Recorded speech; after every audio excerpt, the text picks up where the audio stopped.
Hi everyone, it's Danielle with Northlawn Flower Farm. Today I want to share with you how to plant a cutting garden and how to know how to space annuals in the cutting garden, and then how to figure out how many plants you're going to need for a specific area. There's really just a bit of simple math that we need to do in order to plan and plant accordingly for our cutting garden. And so what I'm going to be doing today is just showing you some of my plans here on graph paper. So the first thing that you need to figure out is the planting size that you're going to be using. So the beds that I'm currently working with, that I'm going to be showing you today, are 4 feet wide by 8 feet long. That's the measurement we're going to need to start. And even though this is a relatively small area, this math formula works across the board, no matter how big or long your beds are. In fact, I'll show you a picture of a farm I managed where the rows were 50 feet. The formula is exactly the same for figuring out how many plants you need in a given area. So I think too, one thing to consider is that 4 feet is really the max for someone, at least of my stature, at 5'5", to be able to reach easily into the center of the bed. I think between 3 feet wide and 4 feet wide is really ideal. And then you can make the rows as long as your heart desires. But really, if you get into the realm of a bed that's, say, 5 feet wide, it's probably going to be really difficult to harvest the center of that bed. So that's just something to think about. Now, the next thing that you're going to want to know is, what flower do you want to plant in that area? And what's the appropriate spacing for that flower in terms of its function in a cutting garden? And what I'm talking about here is that there is spacing for landscaping, and then there's spacing for growing cut flowers. And I've done a video previously on this, and I'll go ahead and link that in the description below. But essentially, when we're growing flowers for the purpose of cutting them, we can plant them a lot closer together. So something like a snapdragon, I'm going to plant that at a 9 by 9 inch spacing. Something like a zinnia, I'm going to plant at a 12 by 12 inch spacing, and so on and so forth. And so you really want to figure out how close together can you space that particular flower. There's a lot of great resources out there to find this information. I'm going to link all of them in the description below. There's books like Cut Flower Garden, Cool Flowers, Vegetables Love Flowers, and then you can just visit the Johnny's website. They'll give you all the information that you need there. But once again, check out the description section. I'm going to spend a lot of time in the description section giving any kind of helpful information that I can. So once you have those two numbers, you can do this simple math equation to figure out how many plants you can fit in a certain area. So now let me turn the camera around and we'll work on a few grids at different spacing. All right, guys, so I've drawn us out 3 separate beds. We're going to do the first one at 9 by 9 spacing, the second at 12 by 12, and then we're going to talk about doing this as far as planting a cut flower garden in the landscape. So let's start with 9 by 9 inches. I've stated here that 2 blocks equals 1 foot. So we'll start by saying that we're going to be growing snapdragons here. And I know that snapdragons should be placed at 9 by 9 inches. This bed is 4 feet, but more importantly, I want to turn it into inches because I'm going to be dividing these numbers. So that's 48 inches.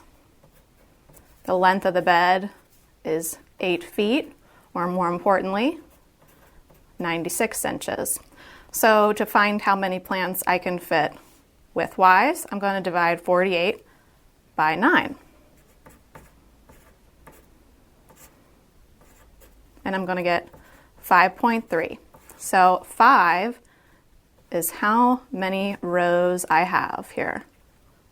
And I'm not drawing these dots to scale for the sake of time. And then I need to find out, well, how many this way?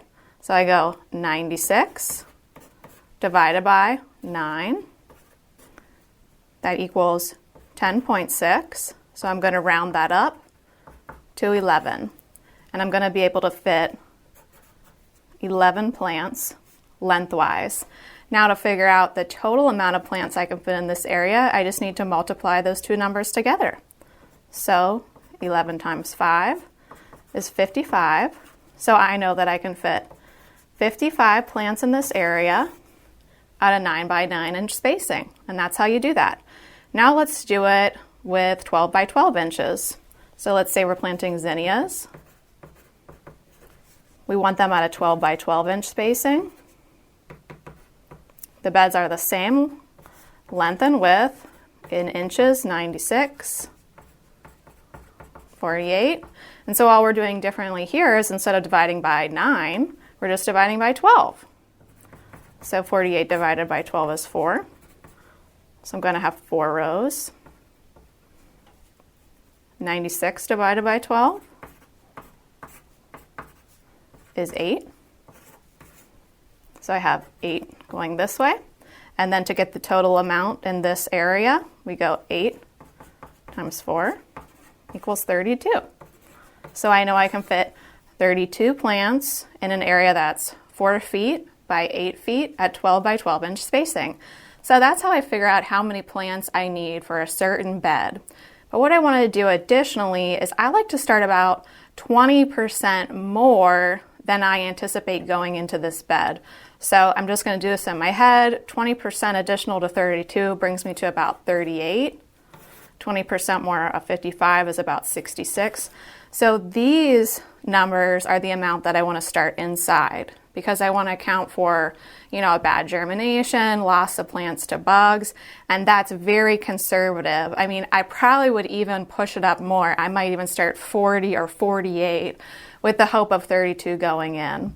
I've heard a wide range, start 20% more, then I've heard all the way to 50%. So just think about, what kind of germination you usually get, what kind of bug pressure you have, and then decide how many plants you want to start. But these are the numbers you want to come out with at the end of the day to go into the beds.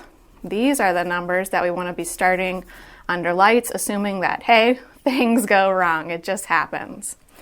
Now let's talk about this third bed here as far as doing a landscape planting. It's really not different at all, and here's the main difference. So I'll draw my landscape, I'll draw the right border.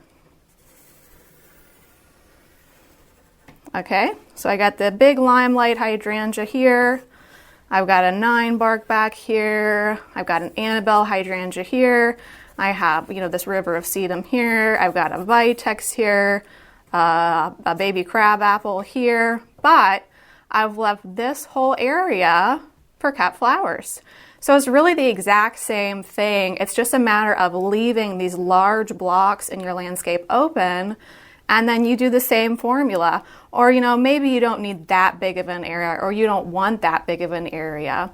Maybe you cut it in half. Maybe it's 4 feet by 4 feet. That's up to you and how you want to work it. But I think a question I get a lot is, it's hard for people to maybe understand how you go about doing it in the landscape. It's really exactly the same. It's just a matter of leaving these big chunks open in the landscape and still thinking about being able to get around the whole area and harvest it. So, this sedum, is maybe here, but I still have a pathway where I can walk around and harvest from both sides of the bed. And this area still gets full sun. Nothing here is crowding out the sun, which is very important when we're talking about cut flowers. So guys, that's it. And you can really change this number out. If you wanted at, say, 6 by 6 inches, you would just be dividing 48 by 6, 96 by 6. If it was 18, 48 divided by 18, 96 divided by 18, multiply those numbers, and that's how many plants you need. All right, that's really it. Well guys, I hope it was helpful to just sketch some beds out with me. I think that this is kind of a task that sometimes is forgotten, but for me it's really the most important task that I do, especially at the beginning of the season, because it really sets me up for success. It tells me how many seeds I need to buy, how many plants I need to start, what is my garden going to look like this year, and I can also make multiple of these kind of maps. I can make one for the spring garden, the summer garden, the late summer garden, the fall garden. So I really tackle succession planting by using these type of graphs also. I've used these at home, I've used these at farms I've managed, and I really think that if you're feeling stressed out about growing cut flowers and you're feeling overwhelmed with information, finding out, what's the area you're going to be planting in, how many plants do you need to grow in that area, how should they be spaced ahead of time, it will really take a lot of weight and stress off your shoulders, and it'll really just give you a map to follow. So I hope that was helpful. As I say, there's a lot of great resources on plant spacing. I'm going to link everything I can think of in the description below. I tend to just rely on books. I just like, that they're tactile. I can take them out there into the garden and remind myself of spacing, or I can just look at these as I'm drawing on my graph paper. But there's plenty of free resources online as well. I'll link all that in the description. Well, I want to wish you a wonderful day. The sun has finally come out here in Pennsylvania. I think we're going to hit 50 degrees outside today. So maybe I'll see something green. Maybe I'll see grass again. I don't know. So I hope you have a wonderful day. Bye.